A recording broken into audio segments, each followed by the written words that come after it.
नमस्कार मंडळी, राम राम, जय खानदेश. आपण जो आजकाल पॉडकास्ट शूट करी राहिलो ठिकठिकाणी जायचं, तर आपला तो एवढाच प्रयत्न आहे की आपल्या जनताना आवाज ज्या आपल्या भावी नेता राजकीय आमदार खासदार पुढारी त्याचा लगून आपली जनताना आवाज पोहोचायला ना, आणि त्याचा आवाज तो पण जनता लगून पोहोचला ना, असा आपला छोटासा प्रयत्न आपण करी राहिलो. तर आज आपला पॉडकास्ट आपण आमंत्रित करेल आपल्या शिंदखेड्याला दादा श्यामदादा सनेरे असले ज्या अपक्ष उमेदवार म्हणीसन ते येत्या इलेक्शनमा उभा आहेत. तर दादा, तुमचं खूप खूप स्वागत आहे आमच्या पॉडकास्टमध्ये. धन्यवाद तुम्ही आलात. धन्यवाद ताई, तुम्ही आम्हाला या ठिकाणी बोलून आमचे विचार आपल्या मतदारसंघामध्ये पोहोचवण्यासाठी जो हातभार लावत आहे, खूप खूप आपला आभारी आहे. दादा, मी म्हणजे व्हिडिओ टाकवता काल दिन की दादा त्या उभा राहिलेत अपक्ष उमेदवार म्हणून. जर तुमले शिंदखेडा दोंडाईच्या जनताले ज्याले पण काही प्रश्न विचारणार होतील तर तुम्ही विचारू शकता. तर 250 प्रश्न येतात, त्यामुळे आपण सिलेक्टिव्ह काढले. तर मी तुम्हाला विचारच, तुम्हाला जे मत होईल ते तुम्ही मांडा. आणि जनताला मत आता मी मांडच म्हणून करतो. मनोज दादांत्या आहेत, त्या म्हणी राहिला, ताई तुम्ही दादांना एक प्रश्न विचारा. दादांनी गावाकडे चला या पूर्ण त्यांच्या यात्रेदरम्यान प्रत्येक सभेत तालुक्यातील जनतेला शब्द दिला होता की येणारा आमदार हा महाविकास आघाडीचाच असेल व इतर कोणताही उमेदवार दिल्यास त्याला पूर्णपणे समर्थन करू. मग अशा शब्द दिला असताना अचानक असा निर्णय घेण्याचे कारण काय, आणि आता जनतेने नेमकं काय करावे? प्रश्न अगदी बरोबर आला इथे तुमच्याकडे. या तालुक्यातला असाच आवाज 20 वर्षापासून येतोय. गेल्या निवडणुकीत सुद्धा आम्ही एकच उमेदवार दिला होता. त्याही वेळेस असे संभ्रम निर्माण करणारी नेते मंडळी आहे ती सर्व भाजपाकडे निघून गेली होती. पण आता देखील आम्ही महाविकास आघाडीकडे ज्यावेळेस नेतृत्वाने विनंती केली, राष्ट्रवादीकडचे 4 इच्छुक उमेदवार होते, मी काँग्रेसकडे इच्छुक उमेदवार होतो.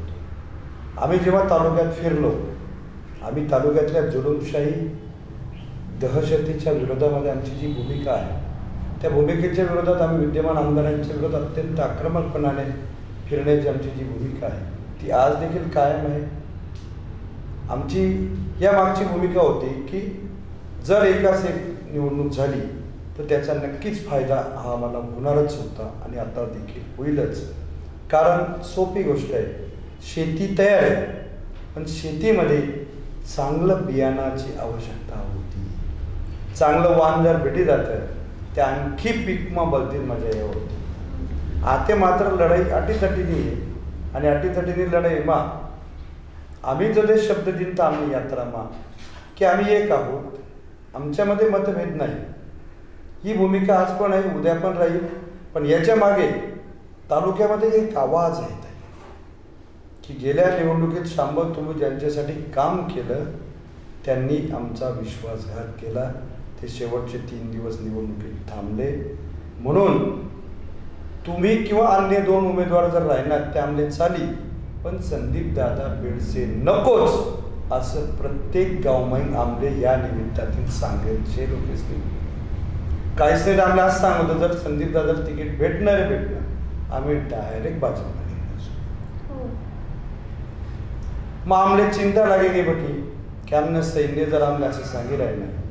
एक गोष्ट खरी आहे की मागण्या निवडणूक संदीप दादा जो गायब होय ना, 4.5 वरील मतदारसंघात गुन्हाली गेली. मग आम्ही 4.5 वर्ष लोकेशना प्रत्येक आंदोलनापासून शेतकरी पीक विमा आंदोलन विषय जडे जडे दादागिरी बस जडे जडे जयकुमार इतकी ताकद लायची खोट्या भानगडी करस. प्रत्येक गावमा भानगडी घालते, प्रत्येक राजकीय कार्यकर्त्यांना मागे उपाध्या दिले. पण तडे मी आहे ना, जात दखत नाही, पात दखत नाही, धर्म दखत नाही, पक्ष दखत नाही. काँग्रेस नशे का शिवसेना नशे का राष्ट्रवादी नशे, मी या मोठ्या कार्यकर्त्यांसाठी पुरा दादागिरी विरुद्ध लढस. ते आम्ही मागे 7-8 महिन्यापूर्वी मी काय करत, खोट्या तक्रारी वाटत आमच्याकडे. मग आम्ही काय करत, प्रत्येक गावमा जयकुमार भावना विरोधमा की या दहशतीच्या विरोधामध्ये सह्यांची मोहीम राहणार. सतत जयकुमार यांची जी दादागिरीच्या विरोधामध्ये आमचं अतिशय स्पष्ट भूमिका राहिलेली.